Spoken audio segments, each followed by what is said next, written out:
Reactive training systems. Of course, I'm best known for, the advocacy and promotion of RPE-based training, using RPEs, and we do use those pretty heavily because as a tool, it's pretty versatile. We don't use it all the time, however. It's a tool, and like any tool, it's got its role to play. It has strengths and weaknesses. There are situations where RPE gives you some abilities that other methods just simply don't have, and then there's other situations where the limitations inherent with RPE training give it too many drawbacks, and there are other tools that are better suited for those jobs. In general, if you're going to be training harder sets, so sets that are going to produce a higher RPE, people's ability to judge those RPEs is much better. So it's a lot easier to tell, if you're doing, say you do a hard triple, it's a lot easier to tell if you have 1 rep in the tank versus if you have 3 reps in the tank.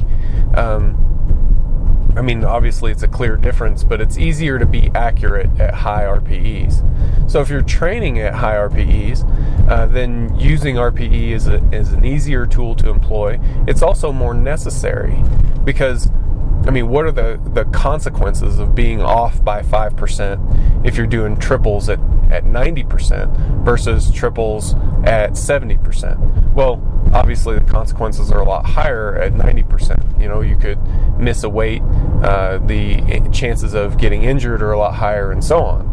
However, at 70%, if you're off, if you're having a really off day and you're off by 5% or something like that, you may not even really notice in terms of RPE. So focusing on RPE is a lot more ambiguous. It's a lot harder to employ it accurately, and ultimately it's just not as necessary.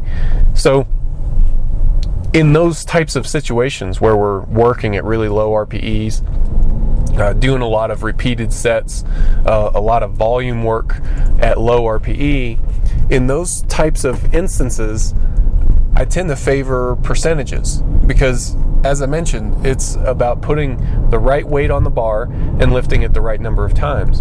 And if RPE gets us to that right weight, then great. If percentages get us to the right weight, then great. It doesn't really matter that much. And a skillful coach is going to employ whatever tool is necessary to put the right weight on the bar so the athlete can lift it the right number of times.